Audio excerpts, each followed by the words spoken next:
सदगुरु कबीर साहिब जी का एक बहुत ही प्यारा दोहा है जिसे वो अपनी भाषा में साखी कहते हैं। और सदगुरु की विशेषता यह है कि वो अपना नाम और छाप अपने ढंग से ही छोड़ते हैं, वो किसी को कॉपी करते नहीं। और कबीर साहब की जब कभी कभी मैं चर्चा करता हूं या उसके बारे में चिंतन करता हूं या संतों से सुनता हूं तो लगता है कि सदगुरु कबीर साहब की हम जितनी गुणगान करें, उनके बारे में चर्चा करें, कहते कि हीरा के 56 पहल होते हैं, वो सभी अपने में चमकदार होते हैं, शोभायमान होते हैं। लेकिन सदगुरु के तो अनंत पहल हैं। जिस भी हम पहल पर हम चर्चा करें, जिस संदर्भ पर हम उनकी चर्चा करें, उनके संदेश को सुने, एक अनूठा हमें अनुभव और ज्ञान होता है।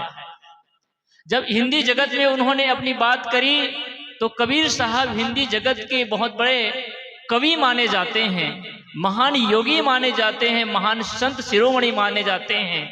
और उन्होंने दुनिया का प्रसिद्ध गजल हम सबको दिया, हमन है इश्क मस्ताना, हमन को होशियारी क्या, रहे आजाद जग में तो हमन को इंतजारी क्या। कबीर साहब का ऐसा ऐसा पद सुन करके ही मन मुग्ध हो जाता है। मन लागो मेरे यार फकीरी में, जो सुख पायो राम भजन में, सो सुख नाही अमीरी में। मन लागो मेरे यार फकीरी में, मोको कहाँ ढूंढे बंदे, मैं तो तेरे पास में।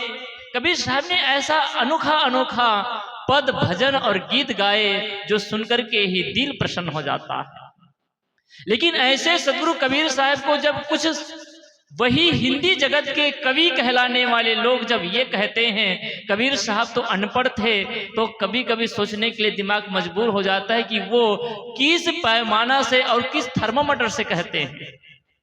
क्योंकि कबीर साहब की आप बात को सुनेंगे, उनके संदेश को पढ़ेंगे, उनकी वाणियों का स्मरण करेंगे और बीजक रत्न को आप आत्मसात करेंगे तो आपको लगेगा कि ऐसा ज्ञान तो आज तक किसी ने नहीं दिया।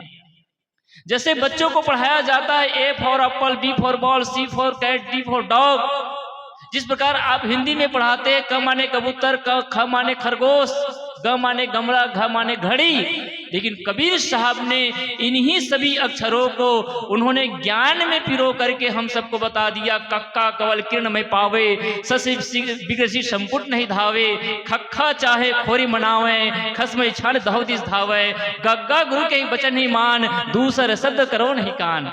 देखिए एक एक शब्द को उन्होंने कितने बारीकी से पिरो दिया। और जिस साखी की मैं बात कर रहा हूं वो साखी तो बहुत ही अनूठा और बहुत ही प्यारी है। कबीर साहब ने एक बार ऐसे ही जनमानस के बीच में बैठे हुए थे और उसने सभी से पूछा कि लोगों, मैं आप सबसे एक बुझव्वल पूछता हूं। जैसे मास्टर बच्चों से बुझव्वल पूछते हैं, पहेलियां पूछते हैं और पहेलियों में अपनी बात कहते हैं। कबीर साहब के अनूठा विधि है, विधा है कहने की, लोगों को समझाने की। कबीर साहब की जो उलटवासी है जग प्रसिद्ध है। और कबीर साहब ने जितनी उलटवासियां कही आज तक किसी ने नहीं कही। उलटवासी कहते किसे हैं तो कोई उल्टी बात नहीं कहते संजन, बल्कि उल्टी लगने वाली बात कहते हैं। जैसे कबीर साहब ने एक जगह कहा, बाप पुत की एक नारी ई अचरज कोई काछे, दुंदुर राजा टीका बैठे विसर करे खवासी, स्वान बापुरा धरिन ढाकुनो बिल्ली घर में तासी। एक अभी बहुत सुंदर प्यारा पद है। फिर एक ऐसे ही अनूठा उसने कहा, माता मरे फल एक है, पिता मरे फल चार, और भाई मरे तो हानि है कहे कबीर विचार। ये सदगुरु कबीर साहब की उलटवासी है। और जिस साखी को मैं कहने जा रहा हूं बस उसके भाव रख करके अपनी वाणी को विराम करूंगा। उसमें कबीर साहब ने बुझव्वल पूछा।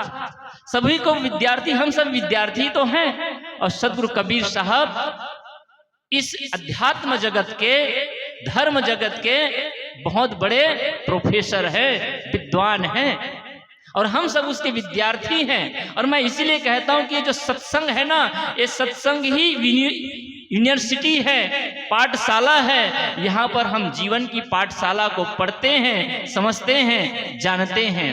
जिस स्कूल में आपने पढ़ा वहां केवल भौतिक ज्ञान किया, केवल दुनिया के आपने जानकारी इकट्ठा किया, लेकिन इस सत्संग रूपी पाठशाला में पहुंच करके जीने की कला सीखते हैं, जीवन के उद्देश्य को जानते हैं और जीवन को सुखमय बनाने की दिशा में आगे बढ़ते हैं। गुरु कबीर साहब ने कहा, पाहन ऊपर हर बहे, घोड़ा चढ़ बसे गांव, और बिना फूल भौरा रस चहे, कहो बिरवा को नाव। कबीर साहब ने पूछा कि देखो भाई, मैंने एक आश्चर्य देखा, इस आश्चर्य को आप भी बुझने और समझने का प्रयास करिए। इस साखी की विस्तार में कल करूंगा, बस आज भाव रख करके अपनी वाणी को विराम करूंगा। सदगुरु कबीर साहब ने कहा, पर्वत ऊपर हर बहे, घोड़ा चढ़ बसी गांव, और बिना फूल भौरा रस चहे, कहूं बिरवा को नाव। उस वृक्ष का क्या नाम कहोगे जिस पेड़ में बैठ कर के भौला रस तो चाहता है लेकिन उसमें फूल नहीं है। उसके पहले पंक्ति में कबीर साहब ने कहा, पर्वत ऊपर हर बहे। कबीर साहब ने क्या ये संभव है कि पर्वत के ऊपर में, चट्टान के ऊपर में, पत्थर के ऊपर में हर बह सकता है, अर्थात खेती हो सकती है। ये कबीर साहब ने हम सबसे एक प्रश्न किया। आप सब भी चिंतन करें, विचार करिए, क्योंकि आज विचार करने के लिए हम सब यहां पर बैठे हुए हैं।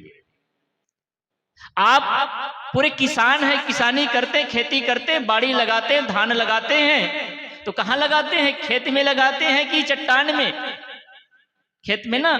अभी हम आ रहे थे कल, तो रास्ते में बड़े बड़े पहाड़ भी मिला, लेकिन उस पहाड़ में खेती होती नहीं। कबीर साहब ने यही प्रश्न हम सबसे कहते हैं कि हे लोगों, आप कहते कि हम भक्ति करते हैं, आप कहते कि हम धर्म और परमार्थ करते हैं, लेकिन धर्म परमार्थ कैसे होगा, भक्ति कैसे होगी? क्योंकि आपका हृदय तो चट्टानवत, पत्थरवत बना हुआ है, और पत्थरवत हृदय रख करके, अपने हृदय को पत्थर बना करके, अपने हृदय को चट्टान बना करके, अपने हृदय को कठोर बना करके आप भक्ति की खेती नहीं कर सकते और शांति और मुक्ति की फसल प्राप्त नहीं कर सकते।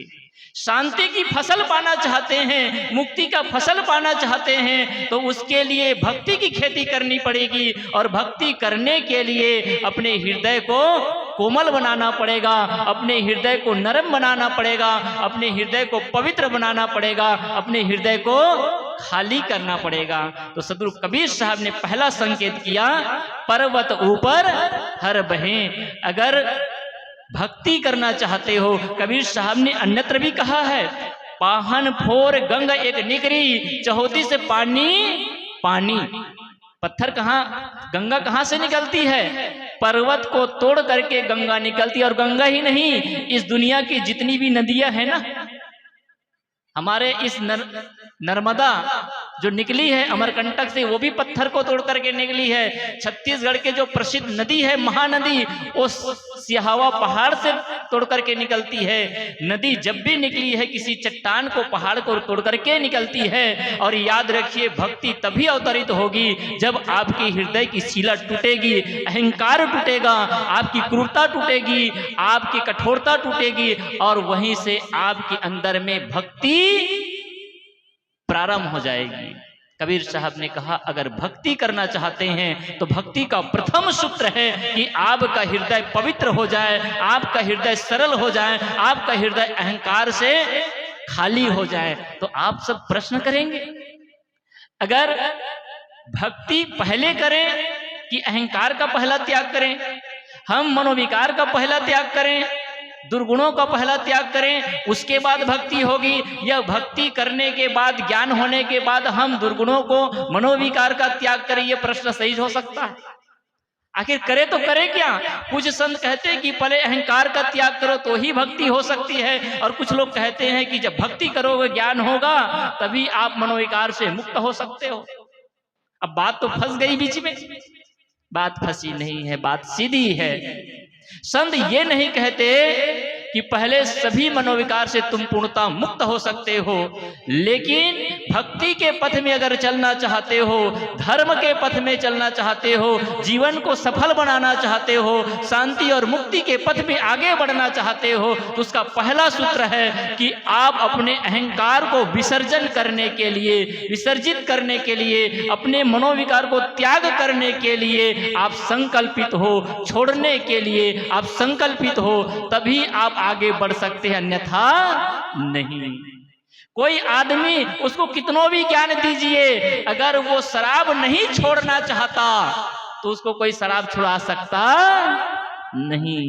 इसी प्रकार से अगर कोई अहंकार नहीं छोड़ना चाहता, लोभ नहीं छोड़ना चाहता, अपने मनोविकार को नहीं छोड़ना चाहता, आप उसको कितनों भी ज्ञान दे दीजिए, वो जीवन में कभी अहंकार को छोड़ सकता नहीं।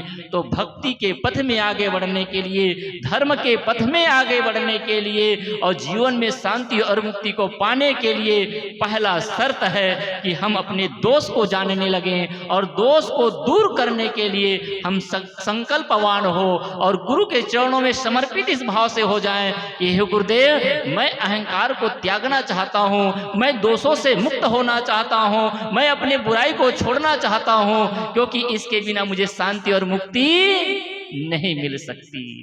तो आइए सदगुरु कबीर साहब जी की एक बहुत ही प्यारा पद, दोहा, पर्वत ऊपर हर बहे, घोड़ा चढ़ बसे गांव, बिना फूल भंवरा रस चहे, कहो बिरवा को नाव।